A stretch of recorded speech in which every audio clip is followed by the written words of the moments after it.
Hey, Shalom. First and foremost, we're going to give all praise, honor, and glory unto Yahweh, Bahashem, Yahweh Shai, Bahashem, Hakwadash. That's all praises to the Heavenly Father. His true name in the Hebrew is Yahweh, and his son's name, who the world eminently called Jesus Christ. Real name in the Hebrew is Yahweh Shai. Also giving praises, honor, and glory unto the Yahweh Hakwadash, the Holy Spirit, which is a force and entity that makes this edification possible. I want to say Shalom to all you sincere-hearted Akim wa Akwath. That's you brothers and sisters that make your bodies a living sacrifice on a daily basis in this wicked and adulterous generation. I also want to give double honors unto our apostles and elders of Great Millstone, who tells us truth and who rule well. And in this lesson, we're going to go over Psalms, the 3rd chapter. All right, and let's see, we have 8 verses. So Lord willing, we're going to get through the whole thing, and it shouldn't be long at all. So nonetheless, let's go ahead and get to it. This is the book of Psalms, chapter 3. Right, it says, a psalm of David when he fled from Absolom, his son. Right, a psalm of David when he fled from Absolom, his son. Right, and oftentimes, we just read these psalms without understanding the inspiration, behind it on why it was written. But when you pay close attention to the footnotes, if you will, or the introductions on why it was written, it brings much more clarity and understanding of these particular psalms that we read, and it helps us to apply it to our life even more, because we're undergoing, similar persecution, similar fates, as our forefathers did, being persecuted, first and foremost by these heathen nations, as well as people within our own households, such as the case that's going on with King David here in Psalms, the 3rd chapter, right, when he was fleeing from his son Absolom. And you can find that account written here in the book of 2 Samuel, the 15th chapter. And we're just going to skim through it real quick, 2 Samuel 15, and we're going to actually get it in the New Living Translation. And so Lord willing, this will be edifying. So this is 2 Samuel chapter 15 and 1 in the NLT, and this is entitled Absalom's Rebellion. Right, it says, after this, Absolom bought a chariot. Right, and for the context, you can start at like the 13th chapter. Pretty much kind of sets the stage on why Absolom rebelled. So we just kind of, just for brevity's sake, getting straight to the point. 2 Samuel 15 and 1. After this, Absolom bought a chariot and horses, and he hired 50 bodyguards to run ahead of him. He got up early every morning and went out to the gate of the city. When people brought a case to the king, talking about King David, for judgment, Absolom would ask where in Israel they were from, and they would tell him their tribe. Then Absolom would say, you've really got a strong case here. It's too bad the king doesn't have anyone to hear it. I wish I were the judge. Then everyone could bring their cases to me for judgment, and I will give them justice. When people tried to bow before Absolom, Absolom wouldn't let them. Instead, he took them by the hand and kissed them. Absolom did this with everyone who came to the king for judgment, so he stole the hearts of all the people of Israel. So basically, he was doing some sly shit, man.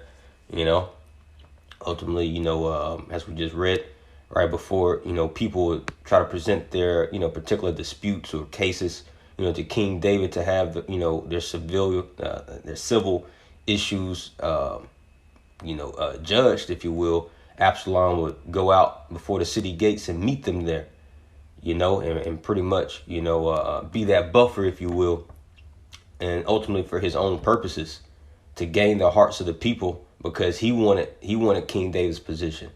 So verse 7, it says, and after 4 years, Absolom said to the king, let me go to Hebron to offer a sacrifice to the Lord and fulfill a vow I made to him. Yet after 4 years of him coming back to Jerusalem, because there's a point when you read earlier on in the 13th and 14th chapter, Absolom he fled out of Jerusalem after he killed one of his brothers that raped his sister Tamar.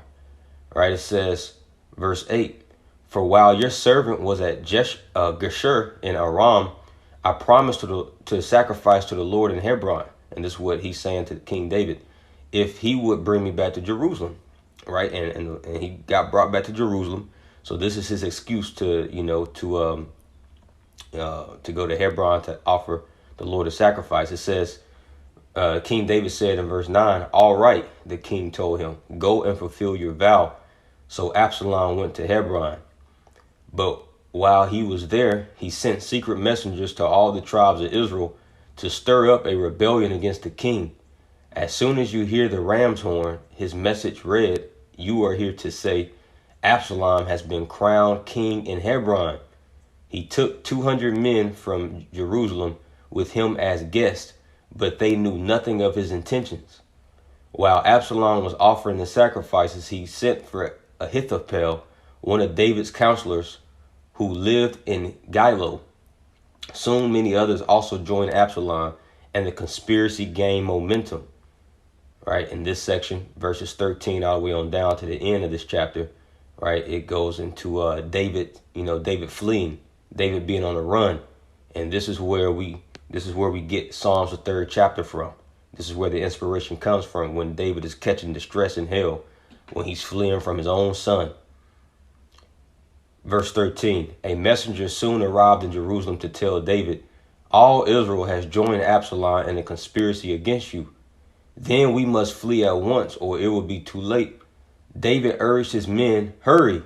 If we get out of the city before Absolom arrives, both we and the city of Jerusalem will be spared from disaster. We are with you, his advisors replied. Do what you think is best. So the king and all his household set out at once. He left no one behind except 10 of his concubines to look after the palace. That's cool. It says, the king and all his people set out on foot, pausing at the last house to let all the king's men move past to lead the way. There were 600 men from Gath who had come with David, along with the king's bodyguard, right? And the captain or the chief of King David's bodyguard was Benaiah, right? And he was over the Cherethites and Pelethites, right? And I believe the Cherethites, that word means the executioners. So this goes to show you, man, a hardcore, So it says, verse 19, the king turned and said to Ittai, a leader of the men from Gath, why are you coming with us? Go on back to King Absolom, for you were a guest in Israel, a foreigner in exile. You arrived only recently, and should I force you today to wander with us? Yeah, because David, he was like, man, well, as a matter of fact, he's about to say, I don't even know where we will go. Go on back and take your kinsmen with you, and may the Lord show you his unfailing love and faithfulness. All right, so David, man, hey, here he's on a run from his son, right? He first and foremost, he's the king over all of Jerusalem. He conquered all these nations. He's done all these wonderful things, right? And now he's catching hell from his own seed, man. So you gotta, feel like what David was feeling, man. Confusion, Now, of course, he kept his trust and his faith in Yahweh Shema Shah. But you best believe, man, that flesh, it's like, damn, like, why? Like, what's going on? Here, he's a king sitting on his throne today, and tomorrow he's out in the wilderness. Don't even know where he's going. He just knows that he's fleeing from his wicked ass son, that he allowed to come back to Jerusalem. You see, which King David didn't even have to do that, right? Verse 21, and that's why Scripture says in Micah the 7th chapter that a man's foes or a man's enemies are those of his own house. And granted, this is also part of, part of the punishment that King David had to bear. Let's see, was it in? Give me 1 second. Let me see something.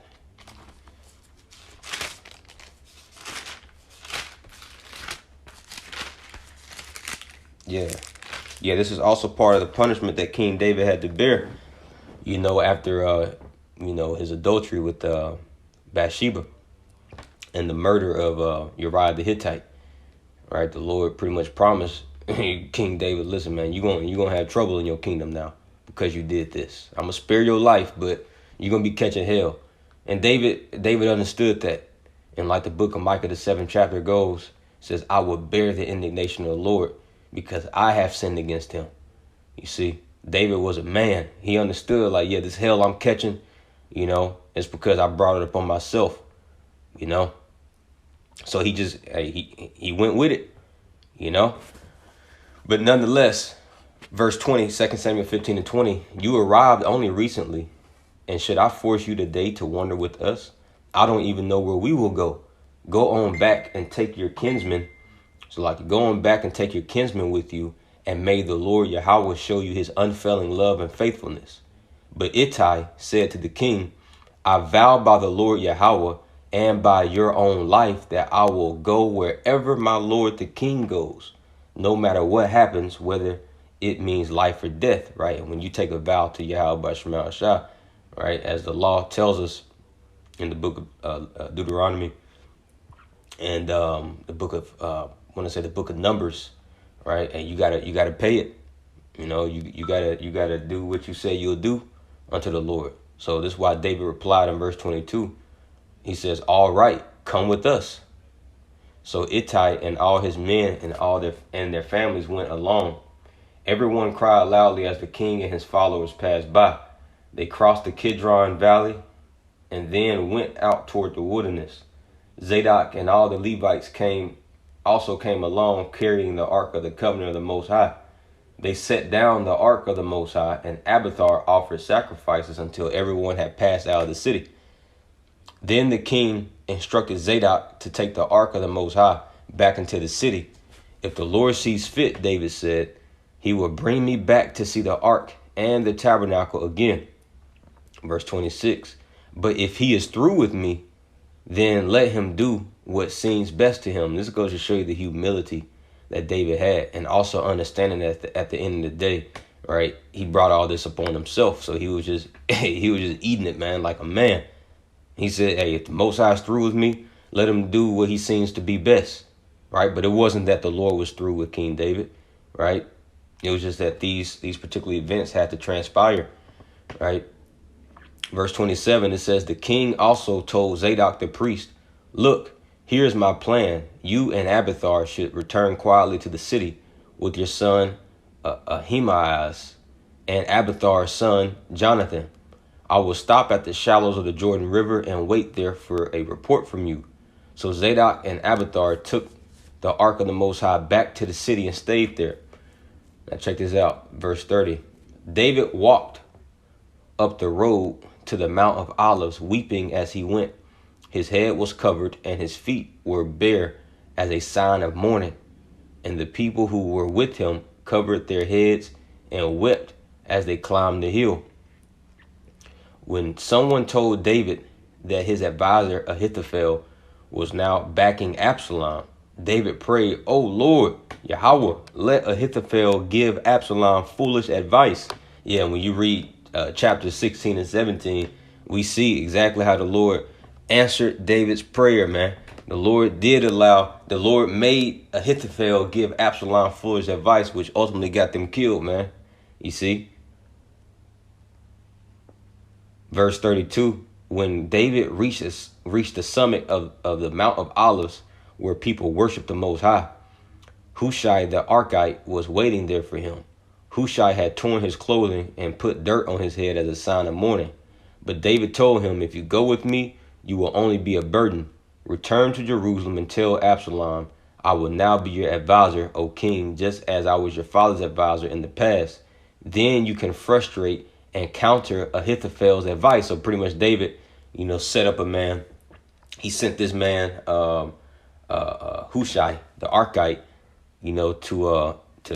to pretty much throw in confusion amongst Ahithophel's, counsel that he was given unto Absolom.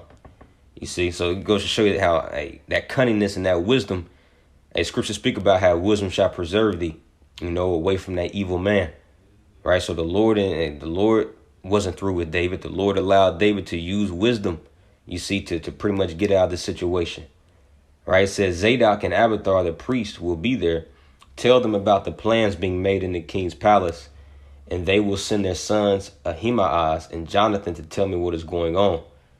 So David's friend Hushai returned to Jerusalem, getting there just as Absolom arrived. And the story continues, as you continue to read the next few chapters, right? But I just wanted to get that because that pretty much sets the precedence for why we get Psalms, the 3rd chapter. So this is Psalms chapter 3 and 1. It says, Lord Yahweh, how are they increased that trouble me? Many are they that rise up against me. That's right. He says, how are they increased that trouble me, man? Because David not only had to worry about, the actual heathen enemies, right? But now he has to worry about his enemies, even amongst his own household, man. This is the book of Micah, chapter 7 and verse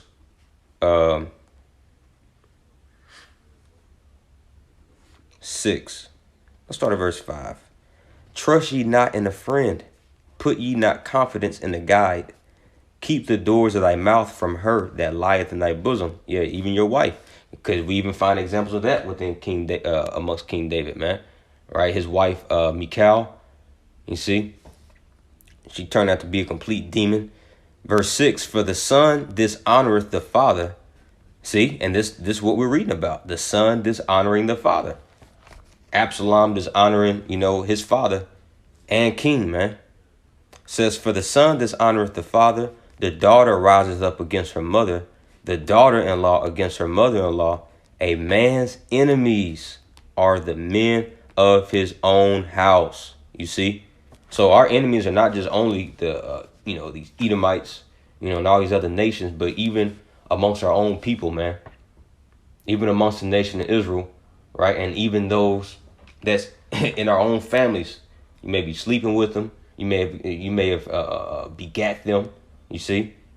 So David had to deal with all this, but this is all a part of the burden that the men of the Lord have to bear, right? Because we have sinned against him, right? And as long as we, bear this indignation with integrity and uprightness in heart, hey, the Lord's going to plead our case, right? He's going to turn these curses around, man, right?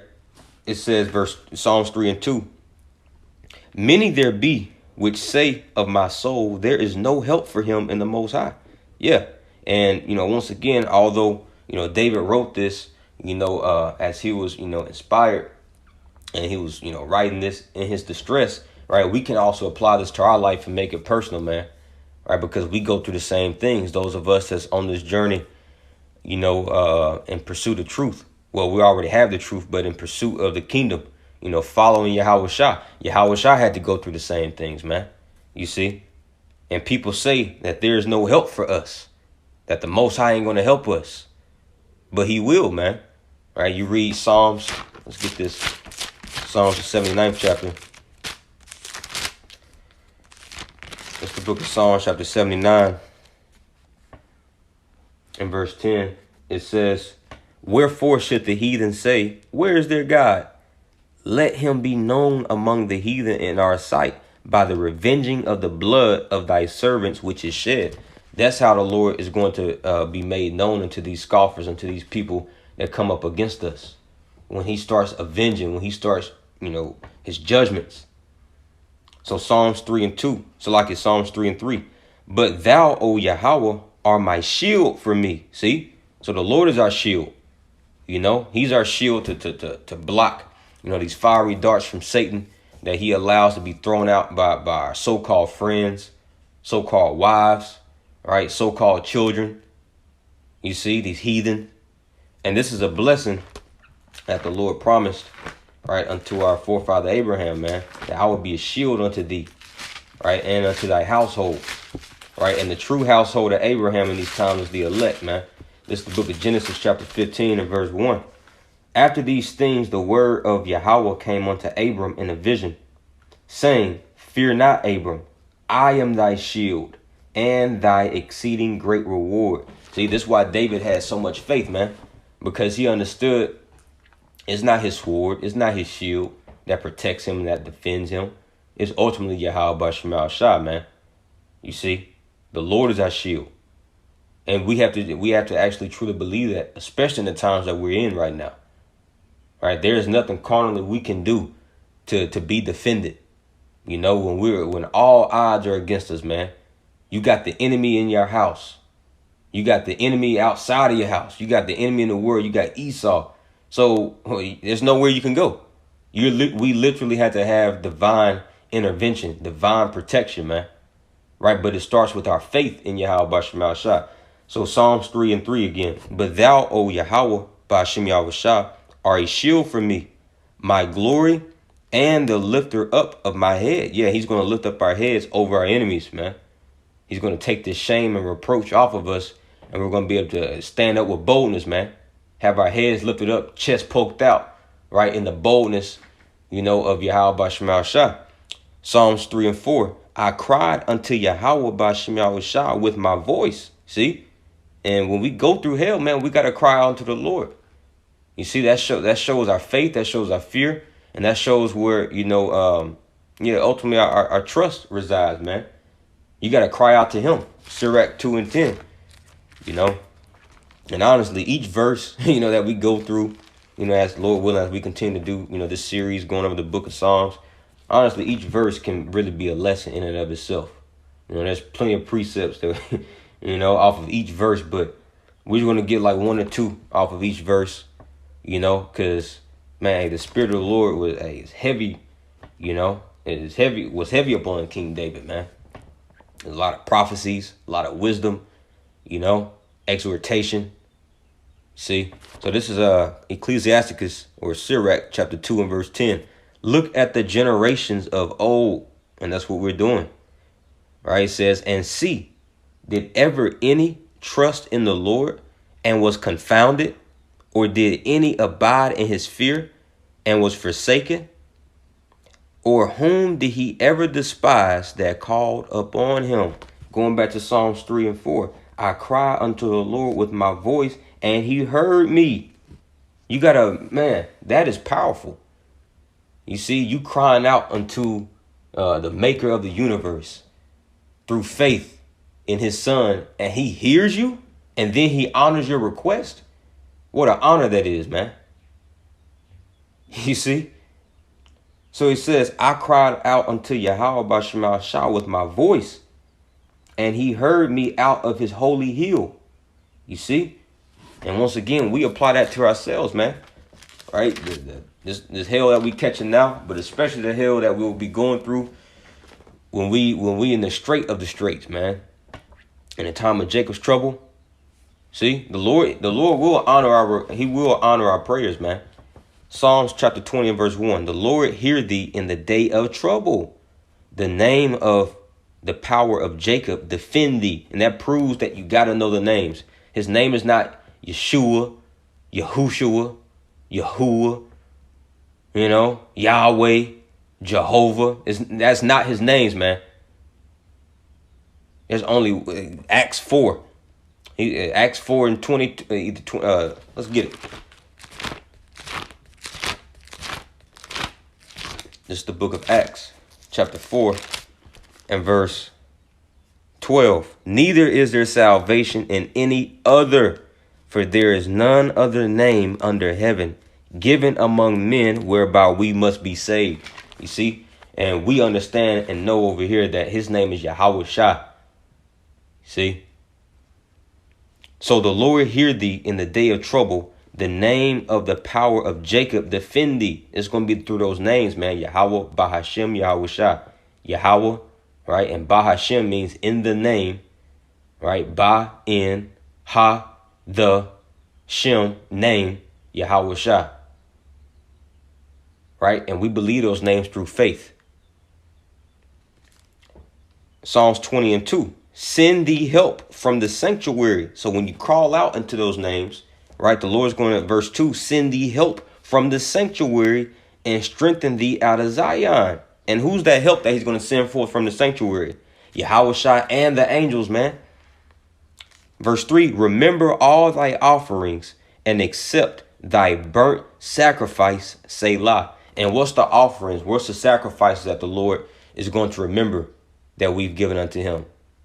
Because the true sacrifices was that Psalms 51:17. The sacrifices of the Most High are a broken spirit, a broken and a contrite heart. O power thou wilt not despise. You see that? So that's the true sacrifice that the Lord is going to remember, that the elect has been given up unto him. And when we need him, man, hey, the Lord's going to honor. He's going to honor those sacrifices, and he's going to plead our case for us, man. So going back to Psalms chapter 3 and verse 4, I cried unto the Lord Yahweh with my voice, and he heard me out of his holy hill, Selah. Right? And Selah means to pause, to think about it, meditate. You see? So he says, verse 5, I laid me down and slept. I awaked, for the Lord sustained me. You see? So it was the Lord when David was on the run away from his wicked son Absolom. David understood, hey, when he was out there in the wilderness, hey, it wasn't his bodyguards keeping him safe. It wasn't the Cherethites or the Pelethites and all the other company of men keeping him safe. It was Yahweh by Shemal Shah. Let's get that in the NLT, Psalms 3 and 5. I lay down and slept, yet I woke up in safety. For the Lord Yahweh by Shemal Shah was watching over me. You see? He didn't give, the credit unto his bodyguards that kept him safe when he was asleep. No, he gave the credit unto Yahweh by Shemal Shah, man. Psalms 3 and 6. I will not be afraid of 10,000s of people that have set themselves against me round about. Because as we read in 2 Samuel 15, right, it said that conspiracy gained momentum. So as each passing day went by, more and more and more and more people was joining hand in hand with wicked Absolom, man. You see? So David says, I will not be afraid of 10,000s of people that have set themselves against me round about. So the odds are against us, man. But nonetheless, we're supposed to still keep our fear in Yahweh by Shemal Shah and not fear what man can do unto us. This is Sirach chapter 34 and 14 in the G&T version. Fear the Lord, and you will have nothing else to fear. If your trust is in him, you will never act like a coward. You see, and David never cowered. He never bitched up, man. You see, because he always feared the Lord. You fear the Lord, there ain't nothing else you can fear. See, because through the Lord comes life. Through the Lord comes death, comes adversity, and comes joy. So David wasn't afraid of death because he already feared the one who creates death. You see? And once again, this is the same mind that has to be in us. Psalms chapter 3 and 7. It says, as a matter of fact, man, let's get this in Psalms 56. This is Psalms chapter 56 and verse 1. This is another song of David, right? It says, and this is when the Philistines took him in Gath, right? And, through a process of time, eventually, Lord willing, we'll get here. We'll get to this chapter. Psalms 56 and 1. Be merciful unto me, O Yahweh, by Shemal Shah, for man would swallow me up. He fighteth daily, oppressing me. You see? So every day we're in the fight. Every day we're being oppressed. Verse 2, it's lucky, man, this damn phone, bro. Verse 2, my enemies would daily swallow me up, for they be many that fight against me, O thou most high. You see, so there's many people that fight against us, man, because they understand that we're not of this world, man. And it's not really these people that's fighting against us. It's the demons that's inside of these people, man. These demons that's inside of our family members, inside of your women, inside of your men, inside of your children, inside of your co-workers, inside of your, your mom, your dad. You see? Verse 3, what time I am afraid, I will trust in thee.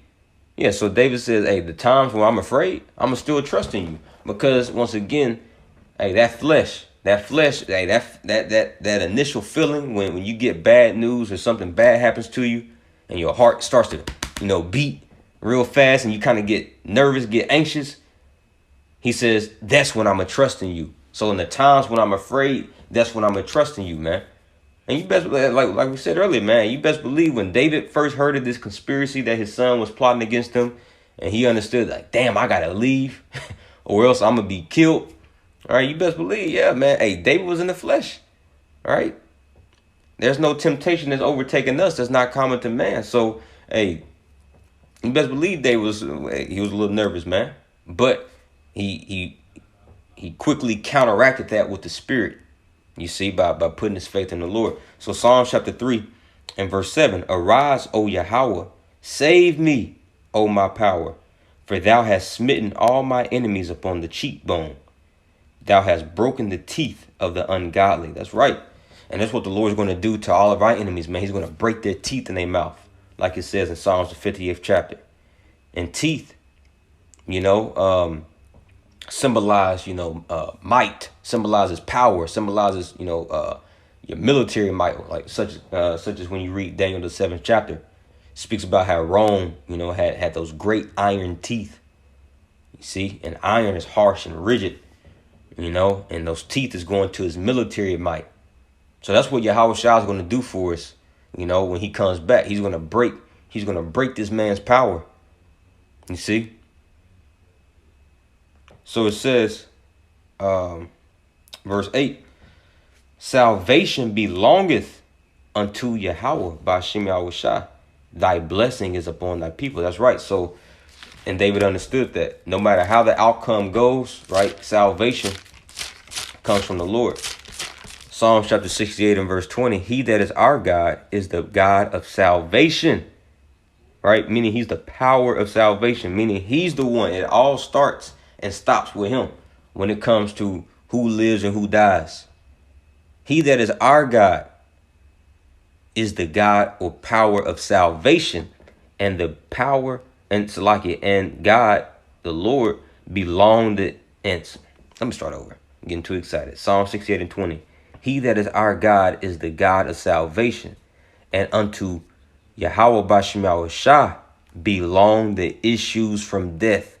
So all the scenarios, all the issues, the circumstances, the events, that come from death, that belongs to Yahweh Bashem Yahweh Shah. And David understood that.